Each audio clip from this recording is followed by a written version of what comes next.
Thank you, and good evening to your viewers as well. It's a pleasure to have you. All right, now can you speak to us on the specific events that led to this round of direct negotiations, and also how you assess the timing, given that earlier attempts, as some reports note, have ended in stalemate? Yeah. I mean, it is not rocket science. We have seen the process that has taken place over the last few weeks. We have seen that there was a joint SADC-EAC summit for the first time in history that sought to solve the issue that has been persisting in the east of the Democratic Republic of Congo between the government of the DRC and the M23 Rwandan-backed rebels. And over the past few weeks, we have seen the head of state met, then we saw the chief of defense meeting, and then later there was supposed to be, I think, a joint SADC and EAC foreign ministers meeting. I don't know if it happened or if it did not happen. It is still unclear, or I would have missed that point. But then we saw yesterday, or the day before yesterday, the Southern African Development Community had its extraordinary summit, and where the decision was taken that it will pull out its peacekeeping, all its troops from the Democratic Republic of Congo, and will now return to the negotiation table. So we have now seen Angola, which is going to take part in this initiative, and the first part of this is that the M23 rebels are going to sit with the Democratic Republic of Congo government representatives in Luanda and try to find a lasting solution to the issue. Okay. Now, Patrick, President Felix Tshisekedi, was once skeptical of direct dialogue, but now he actually seems to favor negotiations with the M23. So what shifts, political or strategic, do you think have influenced his change in approach? Yeah, the Democratic Republic of Congo is part of, the Southern African Development Community. It has to abide by the regional orders that the region takes, whether you like it or not. As a sovereign state, sometimes when your regional members have to take a decision and ask you to sit on the table, you will have to take that, because at the end of the day, these are your neighbors, these are your member states, and sometimes if those decisions are taken, one has to abide by it. I do know for one that the Democratic Republic of Congo government has been very stern that they will not negotiate with the rebels, and one can sympathize with them, because a sovereign state having to negotiate with rebels that are trying to destabilize the country, that are hurting the territorial integrity and the territorial integrity of the country, one asks, is that fair? But at the end of the day, when the regional bloc takes that decision, I mean, you will have to abide by that and try to sit with your warring party and try to find a solution. So I basically think it's because of the warring, the regional bloc decision. It's also because of some decisions also from abroad, that have said that, they need to sit with the M23 rebels. The United Nations Security Council has also highlighted that in its resolutions. So I think that is where it comes from. It's not particularly what the Democratic Republic of Congo wants, but it is where we are now, and they will have to sit with them. Well, Patrick, speaking of the warring parties, so many questions are being asked about the M23. Like, what are the core demands of the M23 rebel group entering these negotiations? How have they communicated their willingness to engage in dialogue? How do these compare with the government's conditions for lasting peace? Do you have an idea? Yeah, it is very difficult to know what their demands are as a whole, but we have seen the way they communicate, saying that I think the one statement on Twitter from one of the M23 rebel leaders was that they had forced Tshisekedi to come to the table, and now that he's coming to the table, they're happy, and that military solution was never the solution. So whatever their needs are in terms of ending this conflict will have to be seen, because it's one thing to speculate what they want, it's another what they want, what they will have to utter there in Luanda next week. So we will have to see what their demands are, if the Democratic Republic of Congo will abide and bend to those demands. But I do not think at all that the Democratic Republic of Congo government will be open to radical demands from the M23 rebel as a sovereign country and one that is ruled by an elected government. So we'll have to wait and see what the demands are from the M23 rebels. Okay, now it will actually be, such a relief if these peace talks, actually comes to fruition. But, given the M23's recent territorial gains, including the capture of Goma and Bukavu, how realistic is the prospect of achieving a sustainable ceasefire during the upcoming talks? Yeah. Now, you have this situation where we had the Luanda process, you'll remember, we had also the Nairobi process. Now, these two processes are said to be being merged together. There is a lot of unanswered questions about how do you merge these two processes together. Two processes that were funded by two different structures. And today now, you are saying they're being merged. You have now a situation where the Angolan president, who is also the chair of the African Union, says, let's mediate with the rebels, I will mediate this. And it is a very difficult thing to forecast and say that it might come out in a fruitful there might be fruitful solutions coming out of this meeting. I don't think so because first of all, the M23 rebels are backed by another state that has been evidenced by the United Nations. That state is Rwanda. Their demands might be coming also from Kigali, and there will be a lot of complications in this thing. I just think that this might just delay, a lot of issues, or a lot of escalation in the region, because I do not think that these talks will result in anything. And it's not me being negative. It's just that I think that these two parties are at a different stage. One thinks that it will not negotiate, but has been forced by its regional blocs and by international pressure. The other wants to continue negotiations and demands with a sovereign country and an elected government. Well, some people, quarters seem to be hopeful about the peace talks. But, aside that, there have been reports, indicating that the conflict has resulted to at least 7,000 deaths and displaced 600,000 people since November. Now, how are the voices and concerns of displaced populations and affected communities being incorporated into the peace process to ensure a comprehensive resolution? No, it is important. The first displacement of people is something that's always bad, especially through conflict.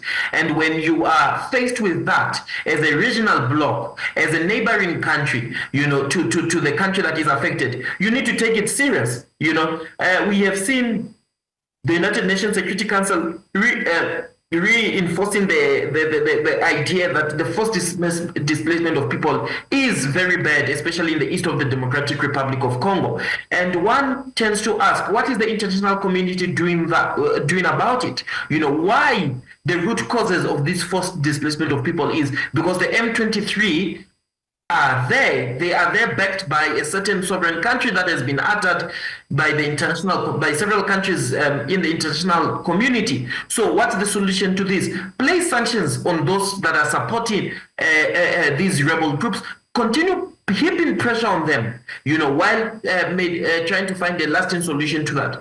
Because any conflict brings displacement of people. These people will either move internally in the country, becoming internally displaced people, or they will move out and become refugees and asylum seekers in various neighboring countries or in the continent. So this is a huge issue, and their voice needs to be heard.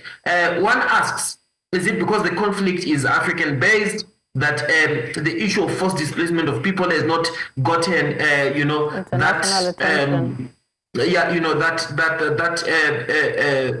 I may put it, attention, compared to other conflicts in the world?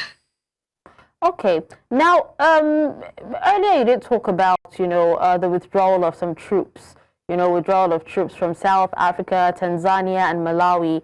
How will these withdrawals affect the security landscape in the Eastern DRC and also the peace process? I think it was inevitable, the withdrawal of the Southern African Development Community troops away from the Democratic Republic of Congo. They were already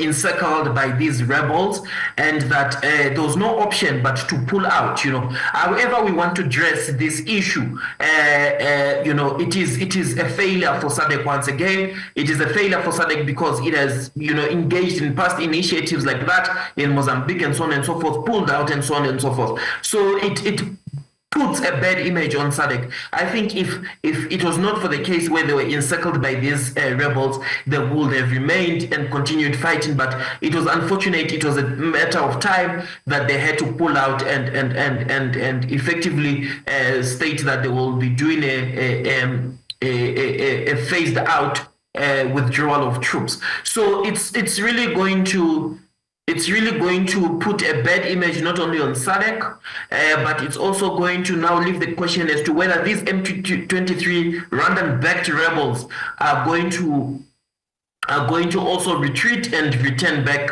to their country, and whether the M23 will also put a ceasefire into this situation that's happening. But that's all to be seen. But it was, I think, for the SADC troops, it was inevitable. It was indeed coming. Okay. Now, Patrick, there have also been talks about, the Eastern Congo's mineral wealth fueling not only the conflict, but also international interests. How would a successful agreement change the economic landscape in this resource-rich region? The Democratic Republic, this is very simple. The Democratic Republic of Congo needs to own its resources. It owns the resources that is found in its land. And when you have a neighboring country, as evidenced by scientific backed reports, that the neighboring country is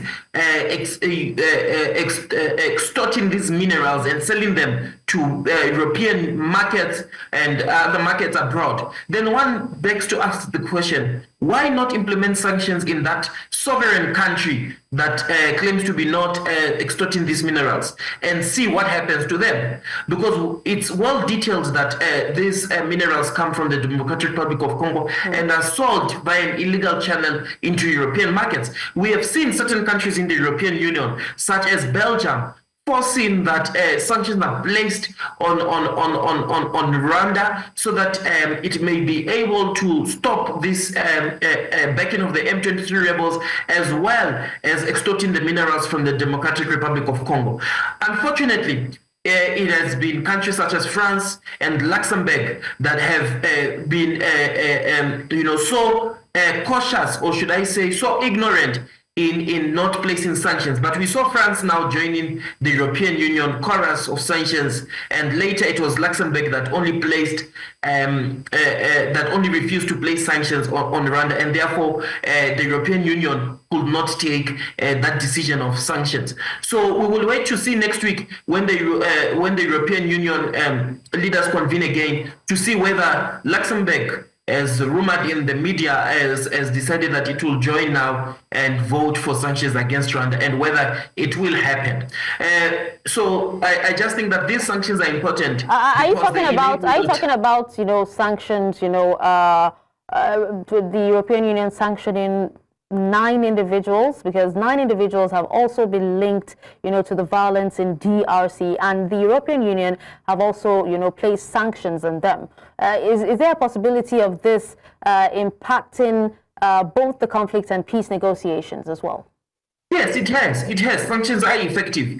Are effective when you place them on the right people. They are effective when you place them on those individuals, companies, assets that are in Europe. They will be effective because those people will have nowhere to go. So these sanctions that are being placed and that are being advocated for have positive impact in stopping the conflict, have positive impact on making sure that these individuals that are exacerbating this conflict in the eastern part of the Democratic Republic of Congo are held responsible and do not have the finances to continue financing this illegal war that they are doing. All right. Now, there have also been, persistent allegations. You did talk about Rwanda being one of the backers, but there have also been allegations with some sources quoting officials that regional backers might be involved as well, aside just Rwanda.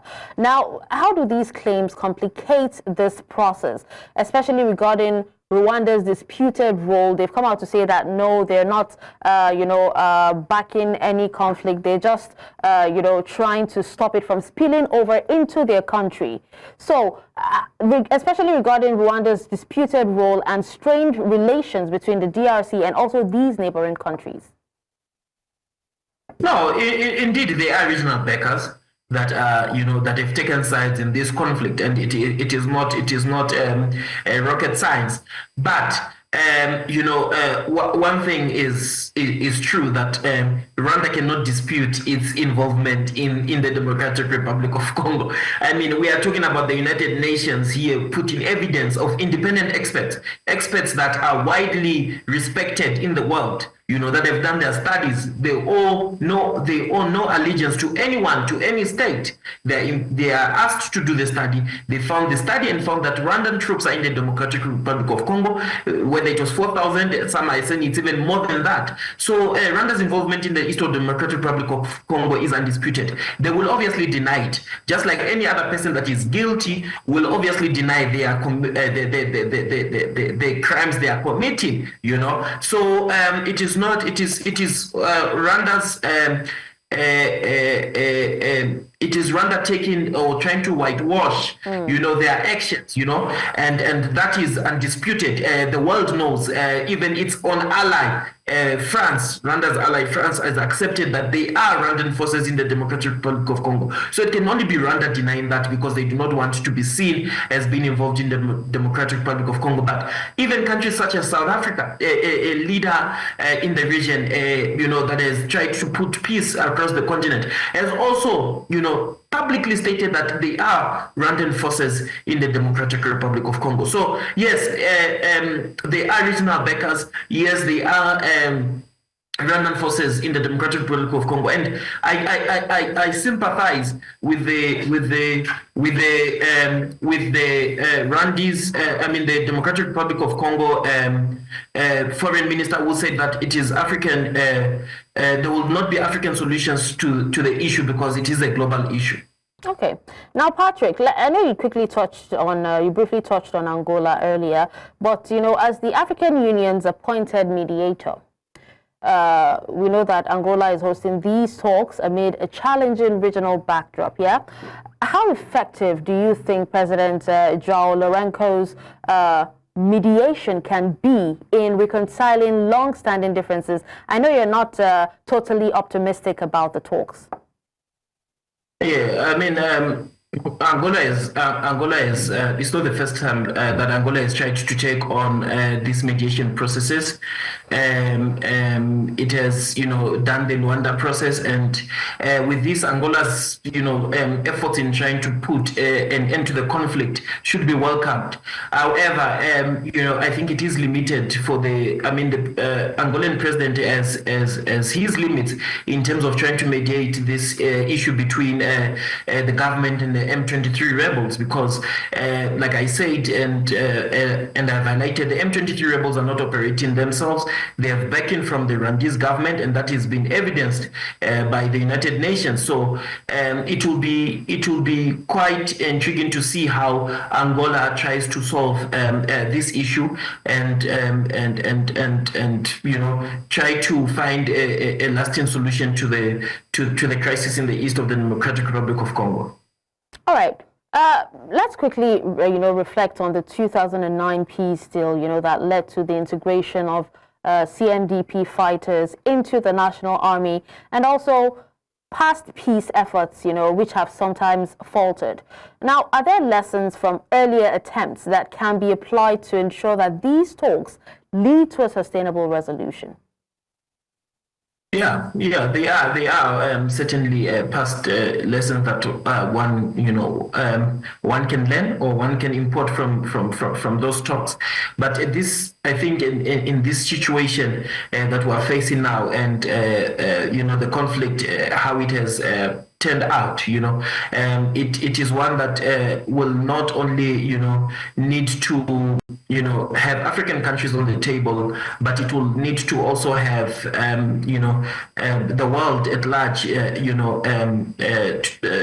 involved, because it has spilled in such a way that certain countries around the globe have gotten involved in this conflict with certain views, and so on and so forth. So I'm of the view that these talks that will happen need to have a mediator that is unbiased, a mediator that carries the interests of the continent. So is Angola not the perfect mediator? Excuse me? I said, is Angola not the perfect mediator? No, it is. It is. I'm not insinuating that Angola is not the perfect mediator here. But what I'm saying here is that Angola's limits, in trying to mediate this, has limits in trying to mediate this conflict, because this is not only a conflict that has affected the African continent, it's a conflict also that, certain countries overseas have taken positions on, and will also have to be on the table to try to resolve this quagmire. But Angola's role as a mediator is never in doubt, but it has its limits, and we need to acknowledge that as well. Right. Now, since we're still talking, about attempts and lessons that can be learned, with the involvement of pro-government militias like the Wazalendo in recent clashes, how is the Congolese government addressing the proliferation of armed groups in the region? There have also been, growing demand for civil society and displaced communities for their voices to be heard. How are these groups being engaged in the talks to ensure that this peace is both negotiated and lived on the ground? Yeah, so like I've said, and like I've reiterated, the first displacement of people, their voices are very important. The voices of civil society is also important in addressing this issue. In terms of the government militias, I think the Democratic Republic of Congo government as a responsibility to engage them so that they are on the table as well, because those are the people's, those pro-government militias also need to have a voice on the table, on the negotiations table. So it is important that all these parties are set on the table, and not just the M23 rebels. Well, we're about winding down, but what should be the plans? What plans should be in place for the economic reconstruction, of conflict-affected areas, especially considering the region's mineral wealth and its potential for sustainable development? Yeah, that's a tough one. It's a complicated one. The country is rich in mineral resources. Tshisekedi has tried over the years to try rechannel the money that was being used for ill purposes. For example, he had the Congolese government informed that certain deals that were struck were benefiting certain individuals from the former administration. He has tried to restructure those deals with certain countries and certain companies, and therefore the money that is being rechanneled back to the government should be used to reconstruct that affected area. But it is not only the responsibility of the Congolese government to do that. It should also engage multilateral development banks such as the World Bank and the IMF to try see what they can do in terms of being financed certain packages to enable the government to undertake economic reconstruction of those affected areas. Okay. Now, while we wrap up, we would love to hear your final thoughts, Patrick, and also how do you think the DRC should plan to reform its security sector to prevent future rebellions and also integrate former combatants effectively, especially with intermittent violence, reported in key towns? Excuse me, please repeat that for me. I was asking how you would advise, the DRC government to reform its security sector to prevent future rebellions and also integrate former combatants effectively, especially with intermittent violence reported in key towns. Yeah, very true. It's an important question that, and I just think that given the vastness of the country, the administration, the Tshisekedi administration has been seized with a lot of issues. One was that coalition alliance with the former administration of Kabila, which broke out, and so on and so forth. And I did not think that the country or the government at that time had placed importance on rebuilding its security forces, and trying to build a strong military, a strong police force to enable the stability in the country. Unfortunately, that neglect has resulted in losses of lives in the Democratic Republic of Congo, and the government had to rely on regional blocs. The SADC regional bloc to assist it in fighting these rebels. So it is time that I think the Democratic Republic of Congo government goes back to the drawing board and try to build an army that is worth undertaking these complicated rebel attacks and so on and so forth. So the country doesn't lack in minerals. It can use the benefits of its minerals to generate money or revenue that can fund its defense budget. So instead of relying on neighboring countries to assist it in fighting these rebels. So I think it's something that the government needs to look at. It's something I feel that they had neglected for many years. But again, given the vast issues that the country faces, one can sympathize with the government that it was probably not neglect, but it was the issues of revenue and so on and so forth. Okay. Well, thank you so much for your thoughts on this particular topic. Patrick Kadima, lecturer, University of Witwatersrand, Johannesburg, South Africa. We appreciate you for your time.